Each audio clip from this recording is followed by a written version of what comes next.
Superconscious meditation, yogis have always emphasized the importance of the gradual and careful preparation of the mind and body to receive and control the unlimited powers of the superconscious state.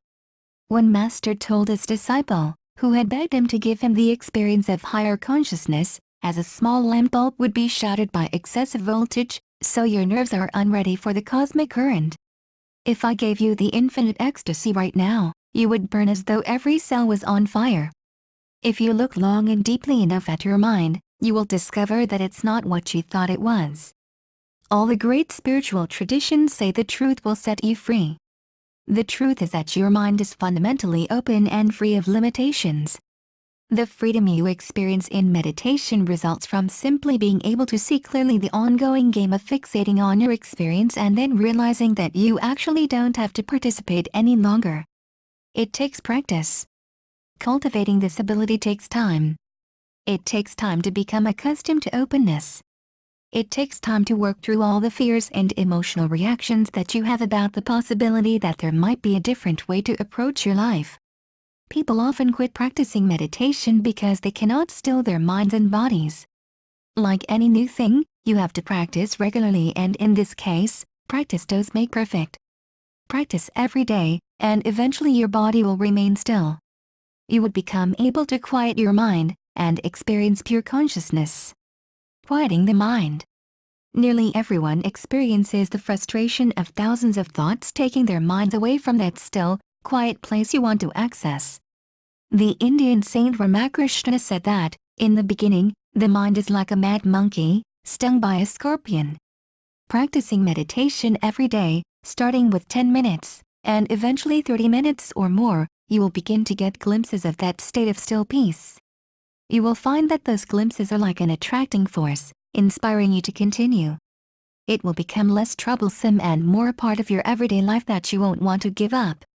Yoga science says that the body is composed of the 5 fundamental factors: solid, liquid, luminous, aerial, ethereal, which make up the entire universe and are controlled by the mind. The mind is composed of 5 layers: conscious, subconscious, supramental, subliminal, and subtle causal, plus its container, the physical body. The mind controls the chakras or energy centers along the spine, and thus the expression of the VRTTIS, or mental tendencies, thousands of these, both negative, such as anger, greed, disdain, and positive, such as hope, kindness, love, expressed around each chakra.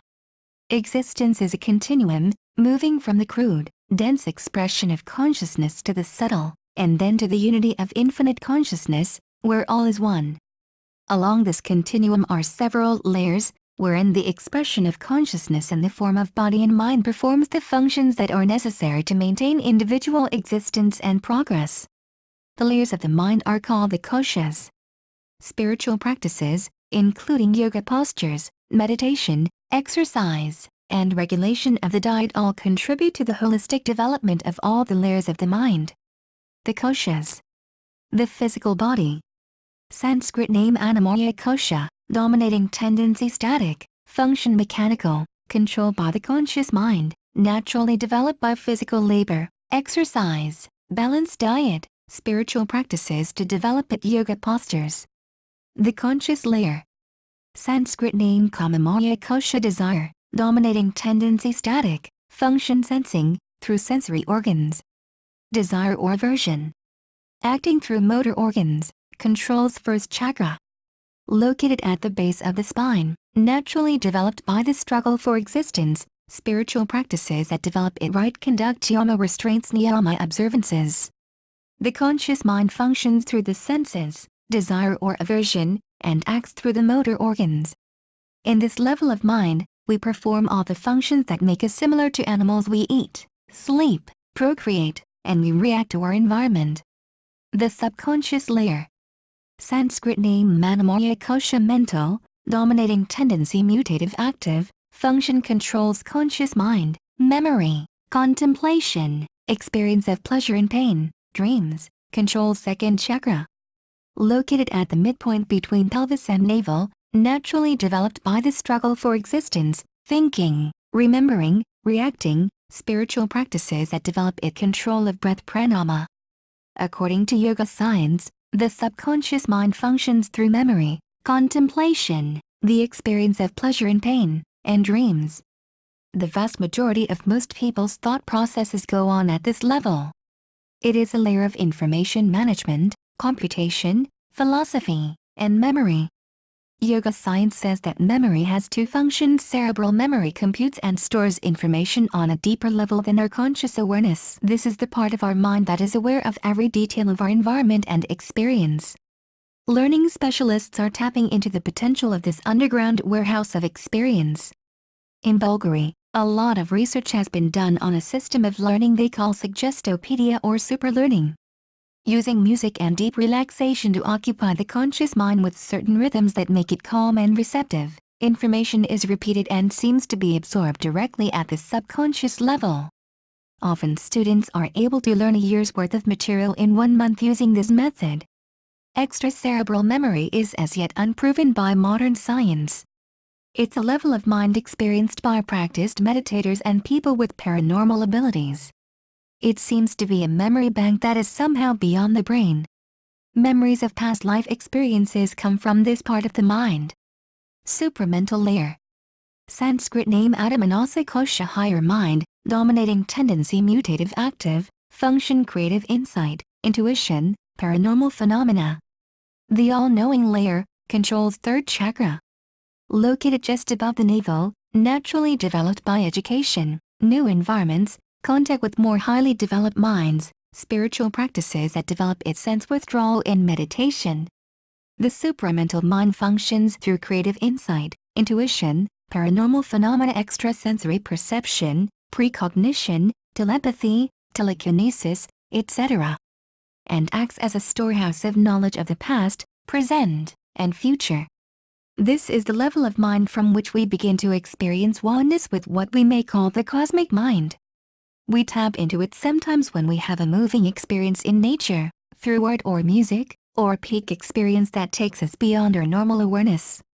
Psychologist Abraham Maslow, the founder of the transpersonal and humanist movements in psychology, knew that a level existed beyond what is normally experienced, and spent his life studying it. He decided that rather than studying people who were mentally ill, he would study self-actualizers, people who had fulfilling lives and who were perceived to be courageous, creative, humble, and relatively free from anxiety. By showing us the qualities possessed by these extraordinary people, he pointed the way to health and integration, and gave us a new way of perceiving the potential of every human being. This is the layer of mind through which we experience insight, creative flashes, and aha! Realizations.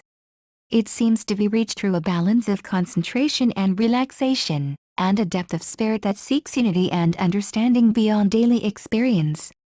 Some people seem to be born with paranormal faculties, regularly and sometimes uncontrollably dipping into this layer of the mind and experiencing psychic phenomena such as premonitions and extrasensory perception. Yoga philosophy says that this level of mind is accessible to all and is reached as a matter of course through regular meditation practice. Human beings of the future will think these experiences are perfectly normal and will learn how to use this layer of the mind for individual and societal benefit. This layer is also known as the first layer of the superconscious mind. Subliminal layer. Sanskrit name Vijnanamaya Kosha special knowledge, dominating tendency sentient glowing life, function discrimination and detachment, controls fourth chakra. Located at the center of the chest, naturally developed by contact with human beings who are more mentally and spiritually advanced, education, spiritual practices that develop it concentration, meditation. The subliminal mind functions through the faculties of discrimination and detachment. This layer is reached early in life only by a few deeply spiritual people. It becomes more accessible to the yoga practitioner with deep meditation and as we age. It is a place from which we begin to understand the relativity of our bodies and the world. The qualities of gentleness, patience, serenity, humility, and broad-mindedness develop as this layer unfolds. Subtle causal layer. Sanskrit name Hiranyamaya Kosha golden, dominating tendency sentient, function yearning for self-realization, controls fifth chakra. Located at the notch of the collarbone just below the Adam's apple, naturally developed by attraction to God, desiring of limitlessness, spiritual practices that develop a deep devotional meditation. The subtle causal mind has one function: the yearning for self-realization. This is the thin veil of the mind that separates it from merging with infinite consciousness. When we have access to this layer of mind, we are firmly established in universalism. We can no longer make divisions and judgments about others and the world, for we feel that we are a part of every atom of the universe and that the scope of our love is truly infinite. In summary, the body is composed of the 5 fundamental factors, which are controlled by the mind. The 5 layers of mind control, through the vital energy, each of the lower chakras respectively. The 5th chakra, however, is the controlling point for all of these. Spiritual practices such as meditation in its various forms, yoga postures, and right conduct develop each of these systems. When you are able to gain access to the higher layers of mind, you will have the concentration to control, develop, and strengthen the chakras and the bodily functions, leading to greater mental clarity, emotional stability, and physical longevity. As the body becomes more refined, the chakras are purified, strengthened, and controlled. Refining the body helps you reach the higher layers of mind. Tantra Yoga is holistic in that it recognizes the interconnectedness and interdependence of body, mind, and spirit. You cannot attain enlightenment merely by doing yoga postures. You will not if you neglect the body, for at some point the unrefined body will not be able to handle the subtlety of mind, and it will break down.